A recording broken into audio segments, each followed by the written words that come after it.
নমস্কার বন্ধুরা, মায়ের হেসেলে সবাইকে স্বাগত। আজকে আমাদের রেসিপি ঝুরি আলু ভাজা। অনুষ্ঠান বাড়িতে কিন্তু ডালের সাথে প্রথম পাতে আমরা আলু ভাজা খাই। আলু ভাজা সবাই কিন্তু খুবই পছন্দ করি, বিশেষ করে ছোটরা তো ভীষণই পছন্দ করে।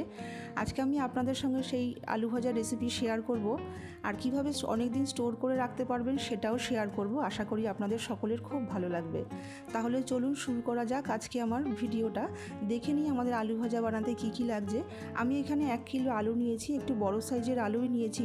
আমাদের বাজারে যে আলুটা আসে রেগুলার সেই আলুই নিয়েছি, চন্দ্রমুখী আলু নয়। আমি আলুটাকে ধুয়ে একটা বাটিতে ভিজিয়ে রেখেছি।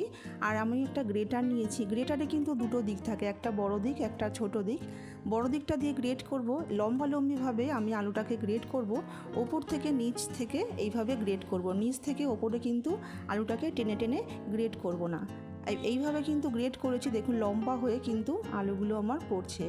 এইভাবেই কিন্তু ওপর থেকে নিচে এইভাবে গ্রেট করে নেব। সমস্ত আলুটাকে আমি গ্রেট করে নিয়েছি।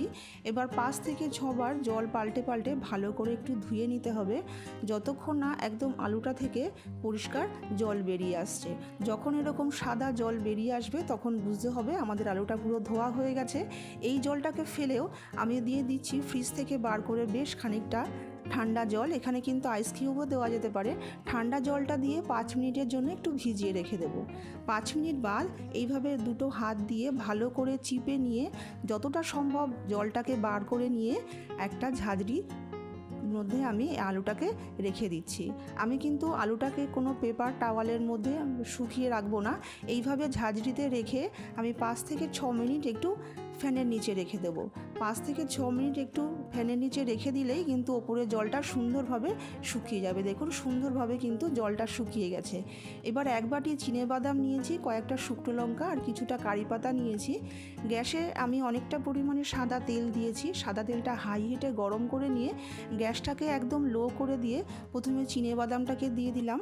এবার চিনেবাদামটাকে একটুখানি নাড়াচাড়া করে নেওয়ার পরে আমি এখানে দিয়ে দিচ্ছি কিছুটা শুকনো লঙ্কা আর দিয়ে দিচ্ছি কিছুটা কারি পাতা। এবার কারি পাতা, শুকনো লঙ্কা, বাদাম দিয়েও বেশ একটু লালচে করে ভেজে নেব। বেশ একটু লালচে করে ভেজে নিয়েছি। এবার একটা ছাঁকনির মধ্যে তুলে রেখে দিচ্ছি, যেন আমার এক্সট্রা তেলটা সেটা যেন ঝরে যায়। সমস্ত বাদাম, কারি পাতা, শুকনো লঙ্কাটাকে আমি তুলে নিচ্ছি। তুলে নিয়ে একটা পেপার টাওয়ালের মধ্যে রেখে দিচ্ছি, যেন যতটুকু এক্সট্রা তেল আছে সেটাও কিন্তু একদম সোফ হয়ে যায়। এবার গ্যাসটাকে হাইতে দিয়ে দেব। গ্যাসটাকে হাইতে দিয়ে ওপর থেকে এইভাবে আলু ভাজাগুলোকে হাত দিয়ে ছড়িয়ে ছড়িয়ে একটু দিয়ে দেব। একসঙ্গে কিন্তু অনেকগুলো আলু ভাজা দেব না, অল্প অল্প করে আলু ভাজা দিয়ে ভেজে নিতে হবে। প্রথমে কিন্তু নাড়াচাড়া করা চলবে না।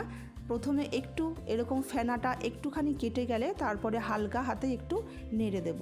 প্রথমে কিন্তু অনেকটা ফেনা হবে, ফেনাটা একটুখানি কমে গেলে তারপরে একটু নেড়ে ছেড়ে দেব। ফেনাটা যখন একদম কমে যাবে তখন আলু ভাজাগুলোকে আমরা তুলে নেব। তখন বুঝতে হবে যে আমাদের আলু ভাজাগুলো কিন্তু তৈরি হয়ে গেছে। এবার প্রথম ব্যাচটা হয়ে গেছে, আমি একটা পেপার টাওয়ালের মধ্যে রেখে দিচ্ছি। এবার ব্যাচ ওয়াইজ আমি আলু ভাজাগুলোকে অল্প অল্প করে ভেজে তুলে নেব। সমস্ত আলু ভাজাগুলোকেই আমি এইভাবে ভেজে তুলে নিয়েছি। এবার একটা আলু ভাজাগুলোকে একটা বোলের মধ্যে নিয়েছি। তারপরে আমি কারি পাতা, ভেজে রাখা কারি পাতা, শুকনো লঙ্কা, বাদাম দিয়ে দিচ্ছি।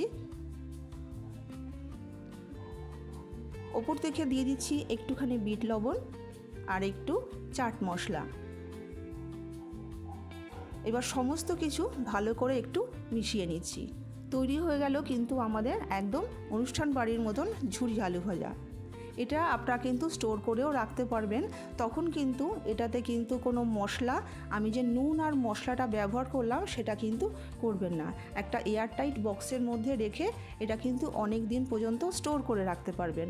নুন আর শুধু মশলাটা দেবেন না, তাহলে কিন্তু আলু ভাজাটা নরম হয়ে যাবে। তৈরি হয়ে গেল আমাদের অনুষ্ঠান বাড়ির মতন ঝুরি আলু ভাজা। আশা করি বন্ধুরা আজকের আলু ভাজা রেসিপিটা আপনাদের ভালো লাগলো। ভালো লাগলে একটা লাইক করে দেবেন, সকলের সাথে শেয়ার করে দেবেন, আর প্লিজ আমার চ্যানেলটাকে সাবস্ক্রাইব করে আমার পাশে থাকবেন। আজকে এইটুকুই, নমস্কার।